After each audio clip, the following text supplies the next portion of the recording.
کہ جب اسی آیت کی روشنی میں کہ جب اللہ نے پھر تخلیق کیا تو اللہ تعالیٰ نے تخلیق کے مرحلے میں دو عالموں کو بنایا، دو عوالم کو، ایک عالم اصغر کو، ایک عالم اکبر۔ شاہ ولی اللہ محدث دہلوی نے سطاعت میں اس کو بڑی تفصیل سے بیان کی، عالم اصغر اور ایک عالم اصغر انسان کو کہتے ہیں، یعنی آپ اور میں۔ اب میں اس تخلیق کا ایک دوسرا حصہ بتا رہا ہوں۔ عالم اصغر کس کو کہتے ہیں؟ یعنی آپ بھی عالم اصغر کا حصہ ہیں، آپ میں سے ہر ایک عالم اصغر ہے، اور پھر ایک اللہ نے عالم اکبر بنایا۔ وہ عالم اکبر کیا ہے؟ یہ پوری کائنات، یہ عالم اکبر اس کو کہتے ہیں علماء محدثین، یعنی جس میں یہ سورج، چاند، ستارے، یہ کہکشائیں، یہ زمین، یہ سمندر، یہ درخت، چرند پرند، ہر شے اس میں موجود ہے۔ اس کو کیا کہتے ہیں؟ عالم اکبر۔ اور ہم کون ہیں؟ عالم اصغر، چھوٹا عالم اور بڑا عالم۔ اچھا، چھوٹے اور بڑے عالم میں اللہ نے بڑی نسبتیں بھی قائم فرمائی، بڑے ربط رکھے۔ میرے ایک چھوٹی سی کتاب ہے، رسالہ ہے، انسان مسیل کائنات، اس عنوان سے۔ اس کتاب میں نے بڑے عالم کی چھوٹے عالم کے ساتھ نسبتوں پر بات کی ہے، پوری وضاحت لکھی، مختصر میں بتا رہا ہوں۔ یعنی ہر وہ شے جو اس بڑے عالم میں موجود ہے، اس بڑے عالم میں اس کی کوئی نہ کوئی منعکس شدہ نشانی یا براہ راست نشانی اس چھوٹے عالم میں موجود ہے۔ آپ کے اندر نفسانی خواہشات اٹھتی ہیں کہ نہیں اٹھتی؟ ناجائز نفسانی خواہشات اٹھتی ہیں، یہ عالم حیوانیت کا ایک اثر ہے جو اس عالم اصغر میں رکھا گیا، یعنی اس عالم اکبر کا ایک اثر ہے جو اس عالم اصغر میں رکھا گیا۔ کوئی شخص ہے یا اس دن خواہشات سے مبارک؟ کوئی نہیں ہے۔ پھر اس کے بعد ایک عالم، یہ حیوانی عالم، پھر ایک عالم نورانی اور ملکوتی ہے کہ اس کا اثر ہمارے اندر رکھا گیا ہے، ہماری روح اور ہمارے قلب اور باطن کی صورت میں، وہ بھی موجود ہے۔ پھر عالم نباتات ہے، یہ آپ دیکھتے ہیں جھاڑیاں، درخت ہیں، آپ کے جسم کے اندر جو بال ہیں یہ مختلف شکلوں میں، اور آپ کی رگوں کی جو ہیں رگیں، اگر آپ کسی کو دیکھیں نا، اس پہ جب کوئی ٹیسٹ ہو رہا ہوتا ہے، وہ ایکس رے کے اندر سے دیکھیں یا وہ مختلف ٹیسٹوں کے اندر سے، جو رگوں کا ایک جال ہے، تو علماء نے لکھا ہے یہ جال عالم نباتات کا وہ عکس ہے جو ہمارے وجود میں رکھا گیا۔ سمجھ؟ ٹھیک ہے۔ اس کے بعد عالم نباتات، عالم جمادات ہے، درخت، پہاڑ ہیں، پتھر ہیں، تو یہ جو ہڈی ہے یہ عالم اس جمادات کا ایک عکس ہے جو آپ کے وجود کے اندر رکھا گیا ہے۔ سمجھ؟ یعنی آپ دیکھتے جائیں، اب اس میں یہ موضوع تو نہیں ہے نا ہمارا، وہ اگر کسی کو چاہیے تو وہ مختصر کتاب دیکھ سکتے۔ اس کے بعد ہوائیں چلتی ہیں، یہ جو آپ سانس لیتے ہیں اور سانس کی نالی سے آتا اور جاتا ہے، یہ اس کی ایک عکس نشانی ہے۔ پھر آپ سمندر کی روانی دیکھتے ہیں تو قلب سے خون کو نکلتے ہوئے اور پھر دوڑ کے آتے ہوئے دیکھیے، آپ کو سمندر کی روانی بھی نظر آتی ہے۔ تو یہ ہر عالم، یہ جو بڑے عالم میں جو کچھ ہے اس کو ایک خاص نظم دے کر اس چھوٹے عالم کا حصہ کر دیا گیا، سمجھ آئے؟ حصہ کر دیا۔ اچھا، اب ان میں کئی چیزیں مشترک ہیں، کئی چیزیں مختلف ہیں، لیکن ایک بڑی چیز اس میں مشترک ہے، اور وہ بڑی چیز کیا ہے؟ روح ہے۔ کیا ہے؟ روح۔ یہ جو عالم اصغر ہے ہماری روح، بتائیے کیا ہے؟ جو اللہ تعالیٰ فرماتا ہے کہ وَنَفَخْتُ فِيهِ مِن رُوحِي، میں نے تیرے اندر کیا پھونکی؟ اپنی روح پھونکی۔ اب اس روح کا کردار کیا ہے، اس کو سمجھ لیجیے۔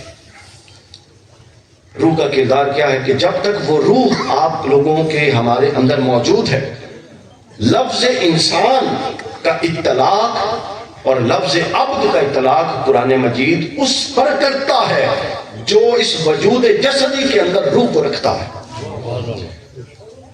دیکھیں نا، معراج کی شب جو واقعہ آیا سورہ اسراء میں، سبحان الذی، اعوذ باللہ من الشیطان الرجیم، سبحان الذی اسری بعبدہ لیلا من المسجد الحرام الی المسجد الاقصی، پاک ہے وہ ذات جو لے گئی کس کو؟ بولیے، اپنے بندے کو، بندے خاص کو، اپنے بندے کو لے گئی۔ تو مفسرین نے بالاتفاق، اور امام قرطبی نے بہت تفصیل سے لکھا ہے کہ جہاں عبد ہی کا اطلاق، پورا قرآن جب عبد ہی کا اطلاق کرتا ہے وہ نہ مطلق روح پر کرتا ہے نہ مطلق جسم پر کرتا ہے، بلکہ جسم اور روح کے مجموعے پر کرتا ہے جب بھی کرتا ہے۔ اور اسی طرح لفظ انسان کا اطلاق، بس دیکھیں نا سورۃ العصر، والعصر ان الانسان لفی خسر، کیا کوئی آپ کی عقل مانتی اگر کوئی کہے زمانے کی قسم یہ روح خسارے میں ہے، یا زمانے کی قسم یہ میت خسارے میں ہے جس سے روح نکل گئی ہے؟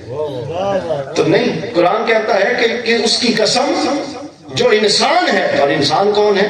جو وجود جسدی کے اندر روح کو رکھتا ہے۔ جب روح رخصت سب کچھ ختم، اس کے بعد میت میں شعور ہے۔ آپ ذرا توجہ کیجیے، میت میں شعور ہے؟ بولیے، شعور ہے؟ حرکت ہے؟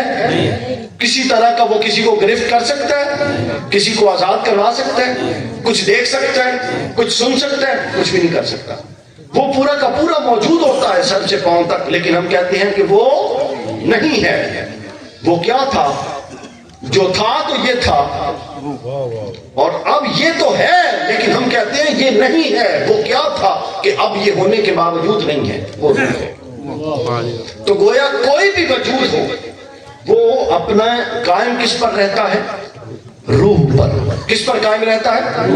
ہمارے اندر جب تک روح ہے ہم قائم ہیں۔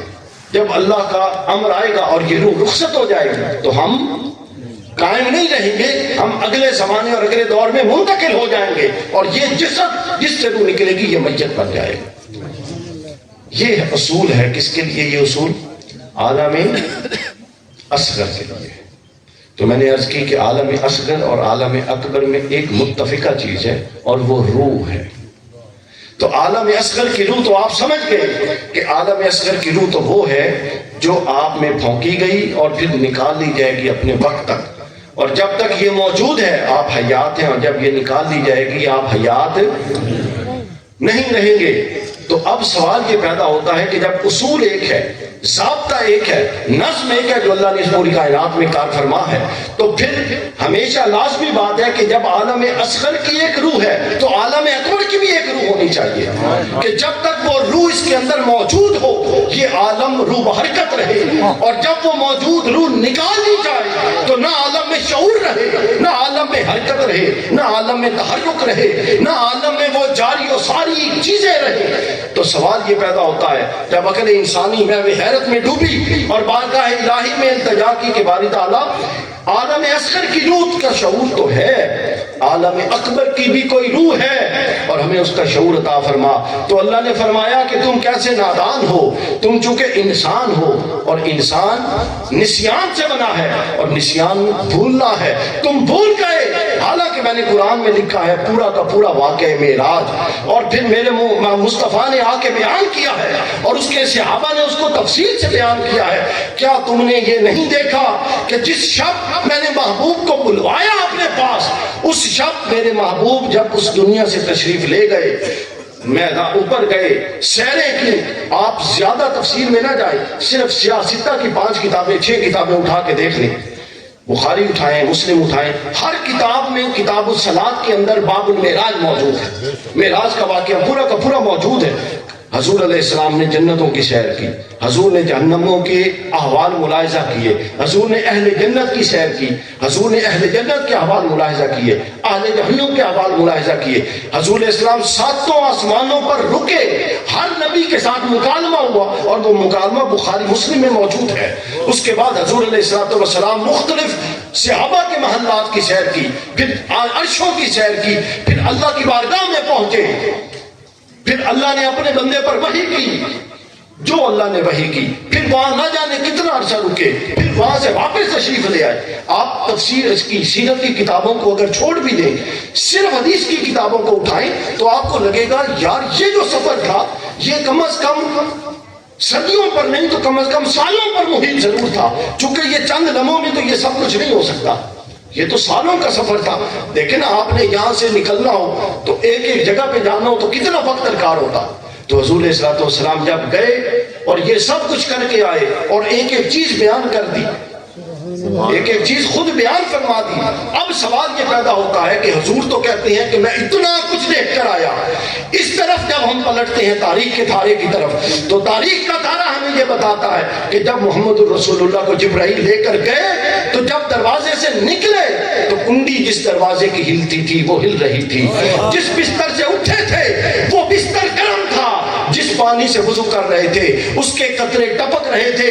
یہ منظر تھا جب گئے، اور جب صدیاں گزار کے واپس آ گئے بستر ویسے ہی گرم تھا، کنڈی ویسے ہی ہل رہی تھی، اور بستر ویسے ہی گرم تھا، اور پانی کے قطرے ویسے ہی جاری تھے۔ تو اللہ نے فرمایا اے عالم اکبر کی روح کو دیکھنے والے، اور اے عالم اکبر کی روح کو سرچ کرنے والے، اور اس کا جستجو لگانے والے، تو توجہ کر کہ جو میں نے محمد رسول اللہ کو نکالا عرش کی طرف لے گیا، عرش سے نکلتے ہی زمین سے روح محمد جب نکلی تو زمین یوں ساکن ہوئی کہ پانی بھی رک گیا، وقت بھی رک گیا، ایک دم آگے نہ بڑھ سکا، بستر بھی گرم رہا، وہ ٹھنڈک کی طرف نہ جا سکا، کنڈی بھی ہلتی رہی، وہ سکون کی طرف نہ جا سکی، پانی بھی تحرک میں رہا، وہ جمود کی طرف نہ جا سکا۔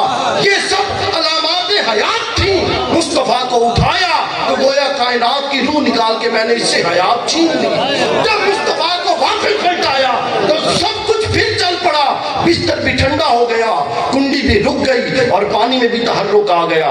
تو اللہ نے بتایا کہ اے انسان، عالم اصغر کی روح وَنَفَخْتُ فِيهِ مِن روحی ہے، اور عالم اکبر کی روح محمد رسول اللہ